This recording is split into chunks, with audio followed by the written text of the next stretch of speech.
E aí, meus queridos amigos e amigas que acompanham a Escola de Ciências da Vida pelo Facebook e pelo YouTube, beleza pura?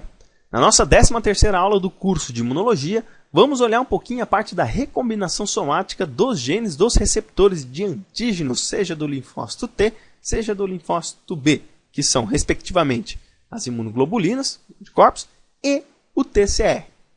Essa aula é uma continuação da aula anterior. Então, tudo que a gente vai discutir aqui tem que ter visto os conceitos na aula anterior. Então, se você não viu, eu aconselho a vocês a assistirem a aula anterior para não ficar perdido nessa aula. Beleza?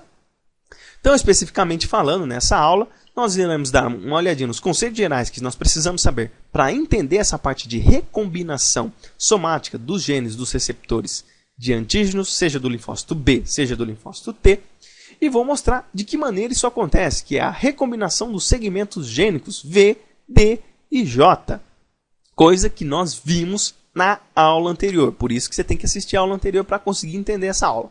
Beleza? Bom, então vamos começar aqui falando o seguinte. Os linfócitos T e B precisam promover recombinações somáticas do DNA de alguns segmentos gênicos para a criação do vasto repertório de combate a antígenos. Para que isso ocorra, as regiões variáveis e hipervariáveis das imunoglobulinas, que vão gerar os anticorpos nos linfócitos B, e do TCR, lá no linfócito T, devem se recombinar no momento em que o pré-linfócito se torna linfócito imaturo.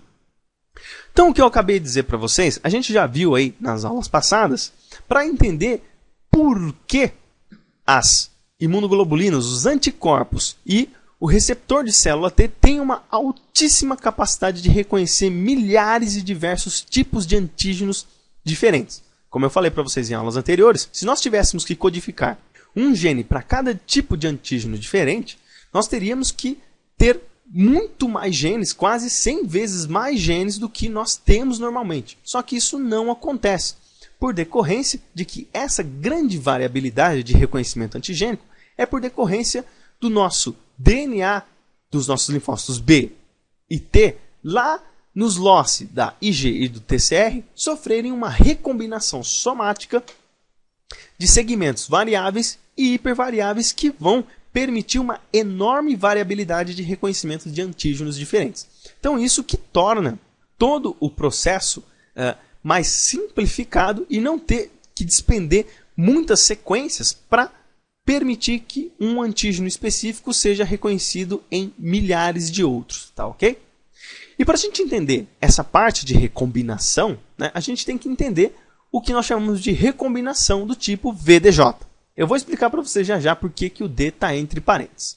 Mas, para a gente entender o processo de recombinação VDJ, nós temos que entender que existem 3 fatores importantes para que essa recombinação ocorra. O primeiro fator são 2 sequências específicas que estão presentes nos locis da imunoglobulina e do TCR, no linfócito B e linfócito T, respectivamente. Então, são 2 sequências que devem estar presentes. Se elas não estiverem presentes, a recombinação não vai acontecer. Mas só a presença delas não é o suficiente. Elas precisam estar numa orientação adequada, ou seja, elas têm que estar num perfil de orientação na fita de DNA para que a recombinação homóloga ocorra. Então essas 2 sequências, elas podem estar aí aleatoriamente em outros genes. Mas se elas não estiverem numa orientação específica, também a recombinação não vai acontecer. Mas só a orientação e essas 2 sequências não é o suficiente para ocorrer a recombinação. E aí nós temos que ver também a distância entre as sequências. E essa é uma distância exata. E esses 3 fatores, eles apenas se encontram presentes nos locis das regiões variáveis e hipervariáveis das imunoglobulinas e do TCR, e em mais nenhum outro gene codificado pelas nossas células. Por isso que a recombinação somática do DNA ela vai acontecer apenas nos linfócitos T e B em um determinado momento da vida deles, na qual eles vão começar a expressar uma proteína específica para isso acontecer. Beleza?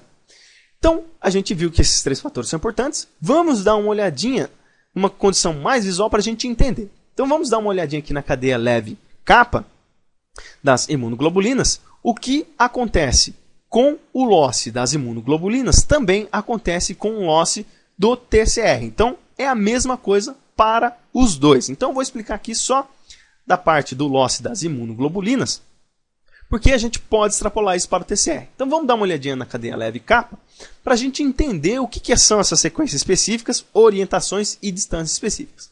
Então, veja, nós temos aí então uma sequência de DNA, né, na região 5', 3'. Nós temos o segmento variável aqui próximo à região 5', e um segmento de junção mais para a região 3'. Tá? A sequência ela não termina aqui, ela continua, mas eu abreviei aqui para ficar fácil para a gente ver. E veja que nós temos dois tipos de sequências, tanto desse lado como deste lado. Esta sequência aqui nós chamamos de sequência de heptâmero, ou seja, são 7 bases específicas. E aqui nós temos uma sequência de nonâmero, que são 9 bases específicas. E nota o seguinte, este nonâmero ele se repete mais à frente na sequência, tá? Só que ele está invertido em relação a esse. Olha aqui, ó, TG, T, T, T, T, T, GG. Se a gente for ver aqui, ó, ele está invertido, ó, TG, T, T, T, T, T, GG. É a mesma coisa, só que invertido. A mesma coisa acontece para esse heptâmero. Então veja, este heptâmero e este nonâmero são chamados de sequências de sinalização para promover a recombinação somática do DNA. Só que, como eu falei, só a sequência e a orientação delas não é específica. Tem que haver uma distância aqui entre um heptâmero e um nonâmero específico, tanto deste lado como deste lado. Nós temos que ter uma distância de 12 pares de bases de um lado e 23 pares de bases do outro. Não importa se o 23 está aqui ou aqui. O que importa é que nós temos que ter de um lado 12 e do outro lado 23. Se, por exemplo, nós tivermos 12 aqui e 12 aqui, a recombinação não acontece. Se nós tivermos 23 aqui e 23 aqui, a recombinação também não acontece. Então é uma coisa extremamente específica, certo? Então, como eu falei, esta vai ser a região que vai se promover a recombinação somática do DNA. E quem vai fazer essa recombinação vão ser enzimas chamadas de recombinases. Nós temos duas, que é a RAG1 e a RAG2. E o mais interessante, a RAG1 e a RAG2, elas somente estarão presentes nos linfócitos, seja no T, seja no B, no momento em que ocorre a diferenciação de um pré-linfócito para um linfócito imaturo. Depois disso, elas, quando o linfócito fica maduro, elas saem de cena. Elas apenas estão aqui para reconhecer essas sequências e recombinar o DNA dessas células. E aí, os mecanismos de recombinação eles são extremamente estocásticos, coisa que a gente vai ver na próxima aula falando de repertório e diversidade dos reconhecimentos de antígeno. Mas enfim, este é o processo que ocorre. A gente deu uma olhadinha aqui na cadeia leve kappa, a gente pode ver também na cadeia leve lambda. Só uma correção em relação à aula passada, eu tinha chamado essa cadeia lambda de cadeia delta, mas na verdade não é delta, é lambda. Eu até coloquei uma correção lá na aula passada, vocês deem uma olhadinha lá. Mas enfim, na cadeia leve lambda, nós temos praticamente a mesma coisa, né? Então nós temos a sequência de variabilidade, uma sequência variável, aqui junto com um heptâmero, e aqui uma sequência de junção junto com um heptâmero também. Elas estão em orientações específicas, e a distância entre as sequências sinais também é de 23 e 12. Tá? E na cadeia pesada H das imunoglobulinas, é o locus da cadeia pesada H, nós temos algo um pouco diferente. Lembra-se que na aula passada eu falei para vocês que os segmentos de diversidade eles somente estão presentes na cadeia pesada H das imunoglobulinas e na cadeia beta e delta do TCR. Então veja, ele está aqui presente e ele está sempre unido com 2 heptâmeros, certo?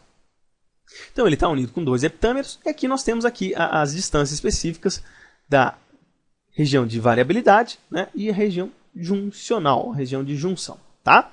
Esse é um ponto importante que a gente vai ver ao término da aula, de como é que vai ocorrer a recombinação nesta cadeia pesada aqui. E o que for acontecer na cadeia pesada serve também para explicar o que acontece nas cadeias beta e delta do TCR. Beleza?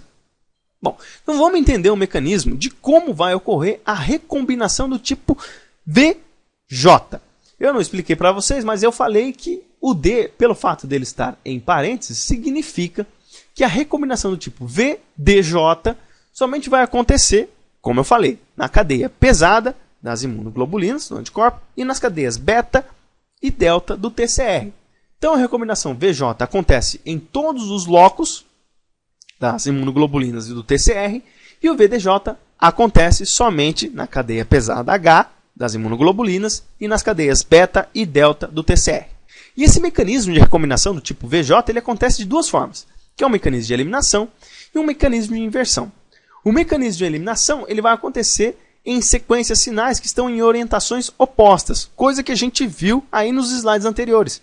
Lembra-se que os triângulos do lado esquerdo e do lado direito eles estavam batendo de frente um com o outro? Então, eles estão em orientações opostas. E quando eles estão em orientações opostas, ocorre a recombinação por eliminação.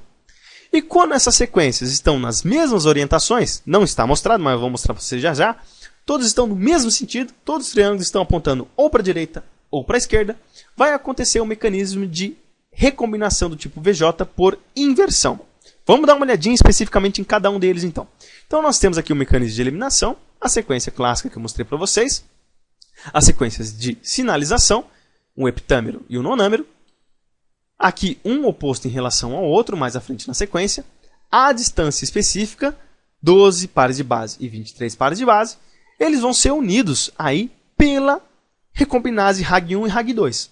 Eles vão ser unidos e aí essas enzimas elas vão cortar essas duas sequências. Este heptâmero vai se ligar com esse heptâmero, elas vão sair dessa sequência e vai se unir o segmento de junção com o segmento de variabilidade, ou segmento variável, formando aqui uma recombinação do tipo VJ, tá certo? E a recombinação de inversão, que é aquela que eu falei para vocês, elas estão todas no mesmo sentido. E veja o seguinte, todas as vezes que nós observamos essa sequência, a região de variabilidade, ou a região de variação, elas estavam unidas com o heptâmero. Nessa ocasião, ela está unida com o nonâmero. E eles estão na mesma orientação. Então, o que vai acontecer? Essa região ela vai formar uma alça ao contrário em relação a essa aqui. Este 7 vai unir com este 7 e vai ocorrer a exclusão dessa sequência e unindo os segmentos V e J. Eu não mostrei para vocês de que maneira as alças são formadas, né? Ela torce aqui na fita para ficar este heptâmero próximo desse heptâmero, porque não tem necessidade. É apenas para a gente entender que o mecanismo de inversão ocorre quando as sequências de sinalização para promover a recombinação somática do DNA estão na mesma orientação. Aí pode ser daqui para cá, né? Elas podem estar orientadas para a esquerda ou para a direita, não importa. E para encerrar nessa aula, né, na cadeia pesada H das imunoglobulinas, a recombinação ocorre primeiro com os segmentos D e J, e em seguida com V e DJ. Por isso que aqui vai acontecer a recombinação do tipo VDJ. Tá? Vamos dar uma olhadinha então como é que isso acontece. Então vamos pegar aqui a nossa cadeia, né, pesada das imunoglobulinas e lembrando de novo, o que acontecer aqui pode ser extrapolado para as cadeias beta e delta do TCR. Então veja, o segmento variável ele não consegue se unir com o segmento de junção. Por quê? Porque eles estão separados aqui pelo segmento da diversidade. E nós temos aqui uma região 7, 9 e uma região 9, 7, só que aqui é 23 e aqui é 23. Então eles não vão conseguir se unir. Então, primeiro vai ter que ocorrer a união entre o segmento de diversidade com o segmento juncional. Então, nós vamos ocorrer a recombinação somática desta região, porque aqui nós temos uma região 12 e 23, ela vai cair fora. E o segmento da diversidade se liga com o segmento de junção. E aí, nós temos essas duas sequências aqui já eliminadas, nós podemos promover a recombinação somática do segmento de variabilidade com o segmento de diversidade. Aí eles vão sair de cena e vai se promover a recombinação do tipo VDJ. Aqui eu só mostrei para vocês o mecanismo genérico, mas a gente vai ver aí na próxima aula que, por decorrência deste processo de recombinação, nós podemos gerar um repertório gigantesco, mas gigantesco mesmo, de sequências variáveis e hipervariáveis para o reconhecimento de antígenos, seja pelas imunoglobulinas, seja pelo TCR. Beleza? Bom, essa foi a referência que eu utilizei para essa aula. Todas as aulas são utilizadas aí o ABAS até o momento, tá? Espero que vocês tenham gostado. Se vocês gostaram dessa aula, peço que deem joinha, me ajudem a compartilhar o vídeo. Quanto mais vocês fizerem isso, mais o YouTube me enxerga, mais pessoas são beneficiadas aqui com a Escola de Ciências da Vida. E se vocês quiserem participar, se inscrevam aqui no canal do YouTube e participem lá da página e do grupo da Escola de Ciências da Vida. Tem o meu Facebook particular, se vocês quiserem me adicionar também pode. Todas as informações estão no descritivo desse vídeo. Beleza? Então é isso aí, pessoal. Forte abraço a todos, fiquem com Deus e até a próxima aula.